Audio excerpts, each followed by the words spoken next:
আসসালামু আলাইকুম। উপন্যাস আমৃত্যু ভালোবাসি তোকে, পর্ব 50।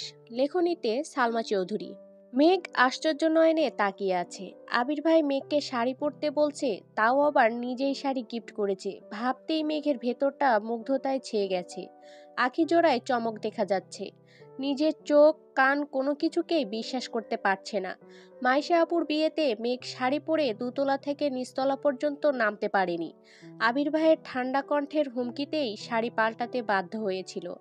আজ আবির ভাই নিজেই শাড়ি পরতে বলছেন, তাও আবার চুল ছেড়ে। মেঘ শপিং ব্যাগ থেকে বাসন্তী রঙের একটা শাড়ি বের করলো, সাথে ম্যাচিং পেটিকোট, দুজোড়া কাচের চুড়ি। মেঘ শাড়িটা হাতে নিয়ে ঘুরিয়ে ফিরিয়ে দেখলো। শাড়িটা এমনিতে সুন্দর, তবে আবির ভাই দেয়ায় শাড়ির সৌন্দর্য মনে হচ্ছে দ্বিগুণ বেড়ে গেছে। মিমের শাড়ি আর ড্রেসটা দেখে মেঘ মিমকে দিয়ে আসছে, ওইগুলোও বেশ সুন্দর। বলতে হয় আবিরের পছন্দ আছে। মেঘ ফ্রেশ হয়ে ছুটে গেল কাকিয়ার রুমে। কাকিয়া ঘুমাচ্ছে দেখে মেঘ বিভ্রান্তিতে পড়ে গেছে। মেঘের চটপটে মনটা শাড়ি পরার জন্য ছটফট করছে। কি করবে ভেবে পাচ্ছে না। হৃদয়ের তীব্র কম্পনের কাছে ভদ্রতা বেশিক্ষণ টিকল না। মেঘ ধৈর্যহীন কণ্ঠে কাকিয়াকে ডাক শুরু করলো। মেঘের ডাকে কাকিয়া ঝটপট করে উঠে বসেন। উদ্বিগ্ন কণ্ঠে শোধায়, কি হয়েছে মেঘ?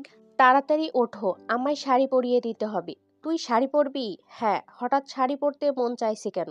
মেঘের চোখে মুখে উজ্জ্বলতা ফুটে উঠছে।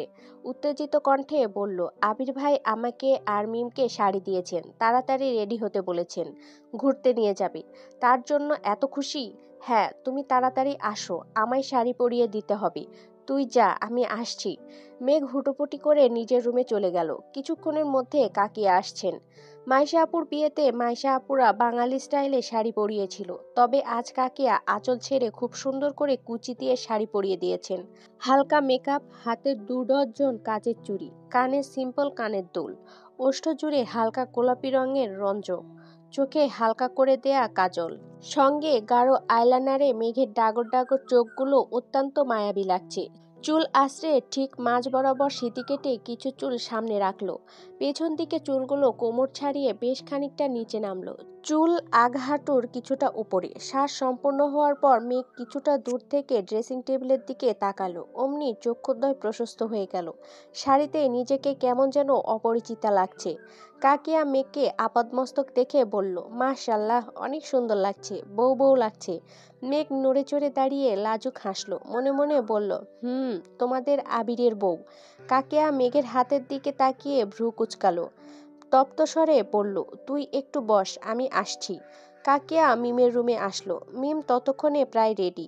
আদির চুল আঁচড়ে দিচ্ছিল। তানভীর, আবির আর আদির জন্য বাসন্তী রঙের পাঞ্জাবি আনা হয়েছে। পাঞ্জাবি 3টা গতকালই তানভীর নিয়ে আসছিল। 2টা শাড়ি আর ড্রেস আজ আবির নিয়ে আসছে। তানভীর নিজেই আদির হাত মুখ ধুয়ে সাজিয়ে দিয়েছে। মিমের রুমে যাওয়ায় মিম আবারও আদির চুলগুলো ঠিকমতো আঁচড়িয়ে দিচ্ছিল। আকলিমা খান রুমে ঢুকতে ঢুকতে দেখলেন বিছানার ওপর শাড়ি পরে আছে, অথচ মিম ড্রেস পরেছে। আকলিমা খান জিজ্ঞাসু দৃষ্টিতে তাকিয়ে শুধালেন, মেঘ শাড়ি পরেছে, তুই পরিসনি কেন? আমার শাড়ি পরতে ভালো লাগে না আম্মু, শাড়ি দেখলেই রাগ ওঠে। এখন রাগ উঠছে ঠিকই, শাড়ি পরার বয়স হয়নি তো তাই। 2 দিন পর মেঘের মতো তুইও শাড়ি পরার জন্য ছটফট করবি। সে যাই হোক, তোর আলতাটা দে। মিম ড্রেসিং টেবিল থেকে আলতা বের করে আম্মুকে দিল। আকলিমা খান মেঘের 2 হাতে আর 2 পায়ে খুব সুন্দর মতনে আলতা পরিয়ে দিয়েছে। কিছুক্ষণের মধ্যেই মিম আর মেঘ নিচে নামলো। আদি রেডি হয়েই বাসা থেকে বেরিয়ে গেছে। মেন গেট পার হতেই মেঘের নজর পড়ে বাসন্তী রঙের পাঞ্জাবি পরনে প্রিয় মানুষটার দিকে। পাঞ্জাবির হাতা কনুই পর্যন্ত উঠানো, হাতে কালো রঙের ঘড়ি, অনামিকা আঙুলে জলজল করছে একটা আংটি। চোখে সানগ্লাস পরে গাড়ির সাথে হেলান দিয়ে দাঁড়িয়ে ফোন চাপছিল। বাসন্তী রঙে আবির ভাইকে দেখেই মেঘের হৃদয়ে বসন্ত দোলা দিচ্ছে। বুকের ভিতর হৃৎপিণ্ডটা ছুটছে দিক বিদিক। বদলে গেল মেঘের অভিপ্রায়। চোখ দুটো প্রেমানুভূতিতে চকচক করছে। আবির ভাইকে এভাবে দেখেই মেঘের হার্টবিট থমকে গেছে। মেঘ মনে মনে নিজেকে আওড়ালো, আর কতবার কতভাবে আপনি আমার ছোট্ট হৃদয়ে অগ্নিকাণ্ড চালাবেন। মিমের ডাকে মেঘের মনোযোগ সরে, দৃষ্টি নামিয়ে নেয়। কুচিগুলো ধরে আস্তে ধীরে পা বাড়ায়। তখনই আবিরের দৃষ্টি পড়ে আলতারাঙা পায়ের দিকে।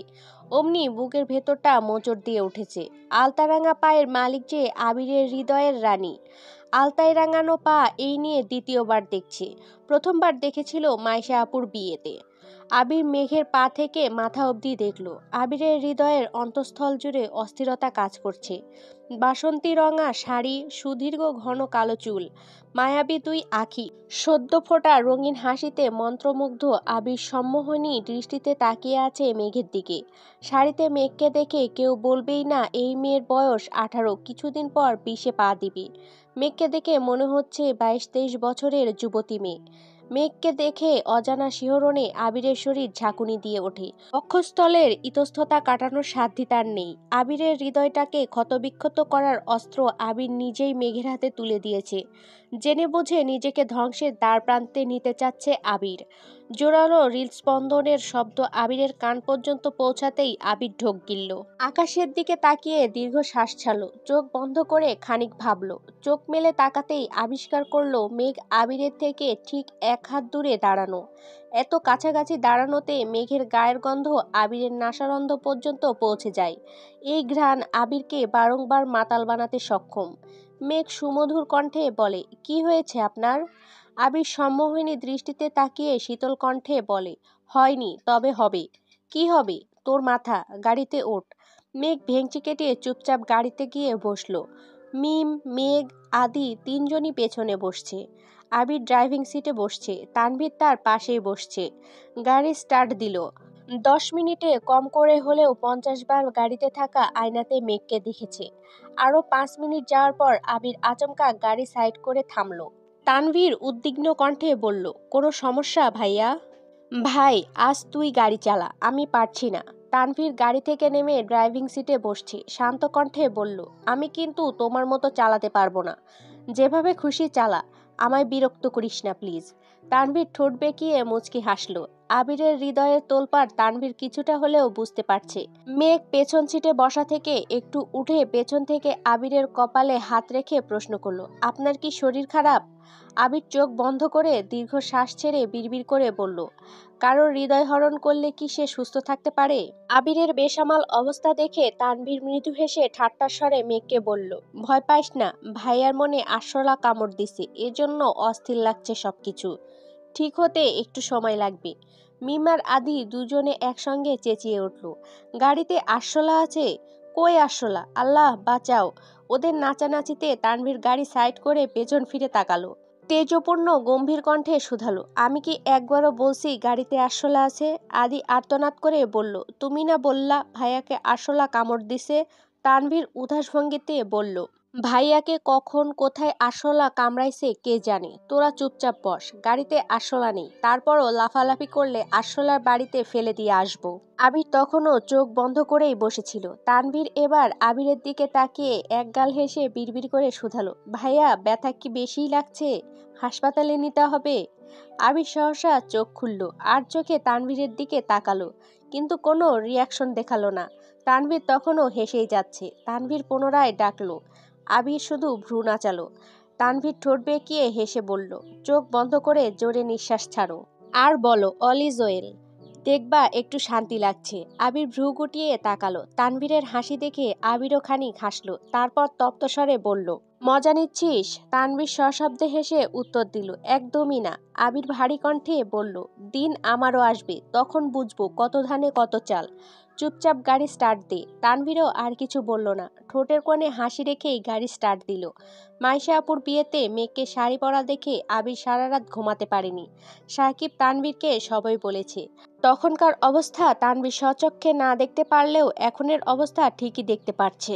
গাড়িতে এসি চলছে, তারপরও আবির ঘামছে, স্থির থাকতে পারছে না। একবার টিস্যু দিয়ে চোখ মুখ মুছছে, সানগ্লাস খুলে সামনে রাখছে, আবার চোখে দিচ্ছে। এই ফোন বের করছে, আবার পানি খাচ্ছে। বুকের বাঁ পাশে অবস্থিত হৃৎপিণ্ডটা অবিরত কাঁপছে। কথায় আছে, শাড়িতেই নারী। যে অষ্টাদশী জামা পরে পিচ্চি মেয়ের মতো সারা বাড়ি ছোটাছুটি করত, সে আজ শাড়ি পরে পরিপূর্ণ নারী রূপে আবিরের সামনে আসছে। মায়াবিনী তো জানে না, তার মায়ার জালে আবিরের মনটা বন্দী হয়ে আছে বহু বছর ধরে।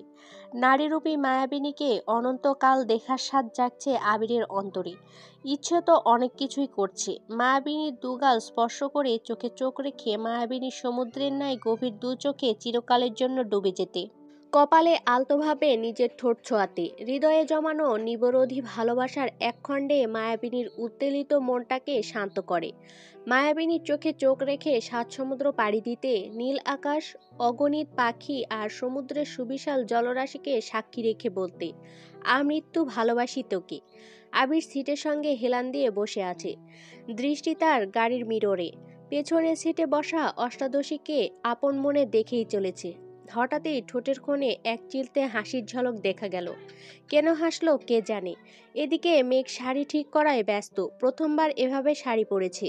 বারবার মনে হচ্ছে এদিকে ওদিকে খুলে যাচ্ছে, তাই সেসব চেক করায় ব্যস্ত। স্বাভাবিক হয়ে বসতেই মিররের চোখ পড়ে। আবিরের সঙ্গে চোখাচোখি হতেই মেঘ সঙ্গে সঙ্গে চোখ নামিয়ে নিয়েছে। সহসা মেঘ ভ্রু কুঁচকায়।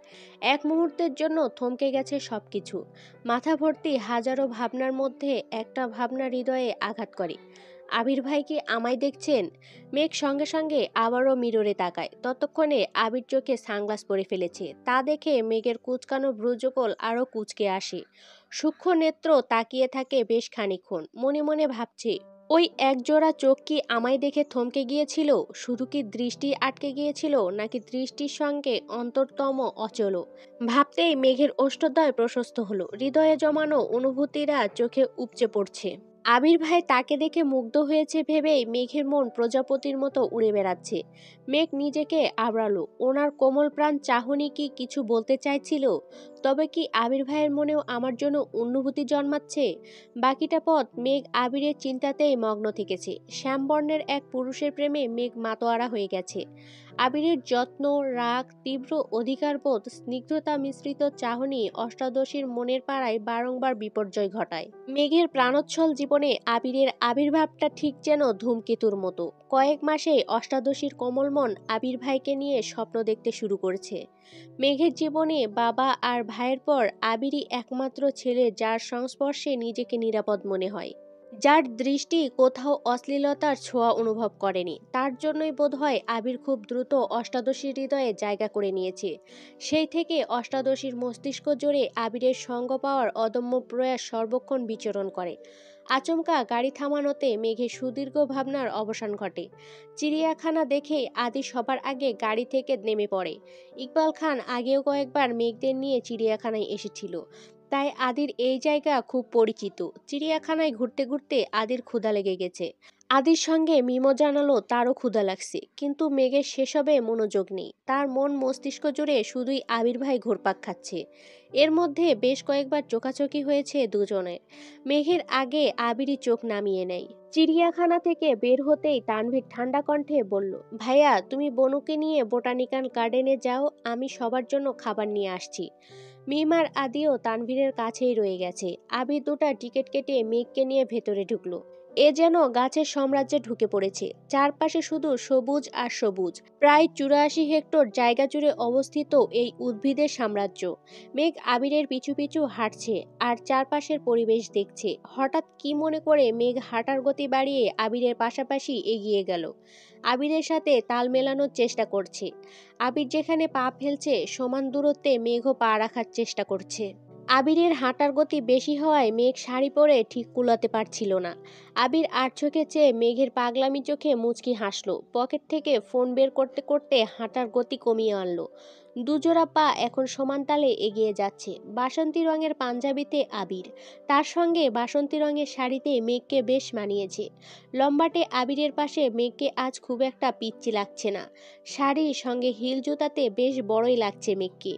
তানভীর কল দেয়ায় আবিরের গতি কিছুটা কমে গেছে। মেঘ সামনে চলে গেছে। পাশ দিয়ে 3-4টা ছেলে যাচ্ছিল। তাদের মধ্যে একজন ঠাট্টার স্বরে বলে উঠল, কিরে মামা, আজকাল পরীরা আসমান থেকে নেমে বোটানিক্যাল গার্ডেনে ঘুরতে আসতেছে নাকি?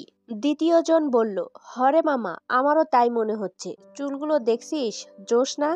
আসলেই জোশ। এমন একটা মেয়ে যদি আমার গার্লফ্রেন্ড হতো। আচমকা ছেলেগুলোর মুখ বন্ধ হয়ে গেছে। মেঘ আবিরের দিকে তাকাতেই দেখলো আবির ফোন চাপছে। মেঘ ঘাড় ঘুরিয়ে আবারও ছেলেগুলোর দিকে তাকালো। ততক্ষণে ছেলেগুলো মাথা নিচু করে চলে যাচ্ছে। মেঘ আবিরের অভিমুখে চেয়ে আছে।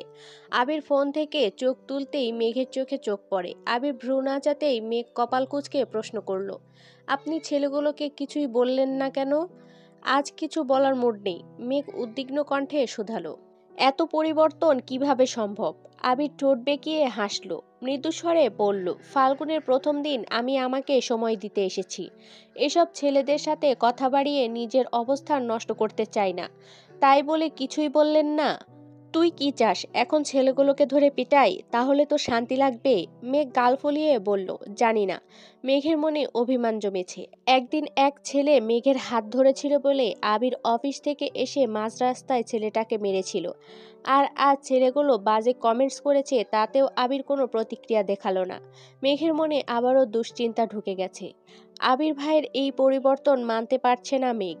ছেলেগুলোকে একটা ধমক দিলেও মেঘ মানসিক শান্তি পেত। আবিরের পিছু পিছু হাঁটতে হাঁটতে অনেকটা দূর চলে গেছে। আকস্মাৎ মেঘের নজর পড়ে সামনে গাছের নিচে একটা কাপল বসে আছে।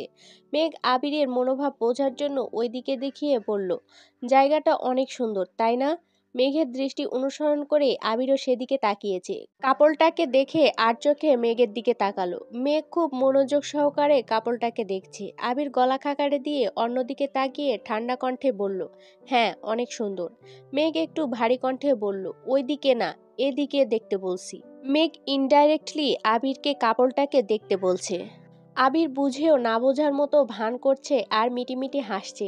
আবির এবার কাপলটার দিকে তাকালো, খানিক বাদে প্রশ্ন করলো, তুই তো বোটানির স্টুডেন্ট, ওরা যে গাছটার নিচে বসে আছে ওই গাছটার বৈজ্ঞানিক নাম কি বল?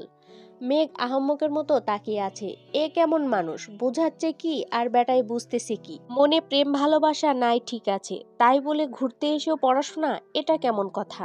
আবির মেঘের দিকে তাকিয়ে পুনরায় প্রশ্ন করলো, কি হলো জানিস না?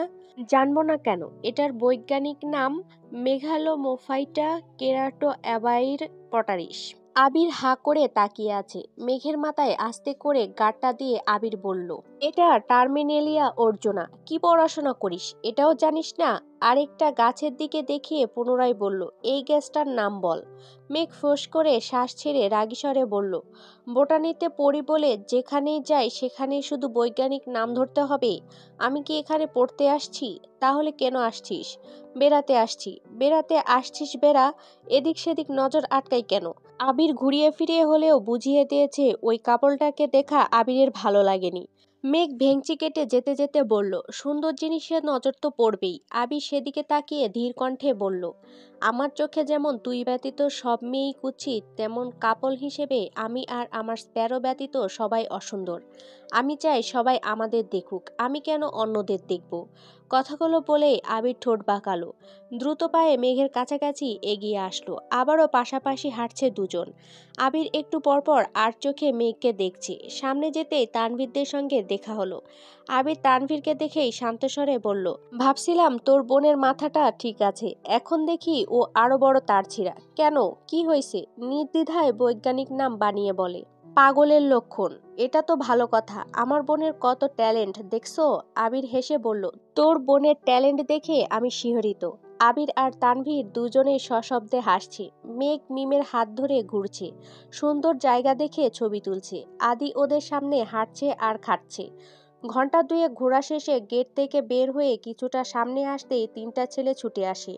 মোলায়েম কণ্ঠে বলল, আই এম সরি আপু, তখন আমাদের ওইভাবে কমেন্টস করা একেবারেই উচিত হয়নি। প্লিজ আপু, কিছু মনে করবেন না, সরি প্লিজ। আর কখনো আপনাকে বা অন্য কোনো মেয়েকে এভাবে বলবো না, মাফ করে দিন প্লিজ।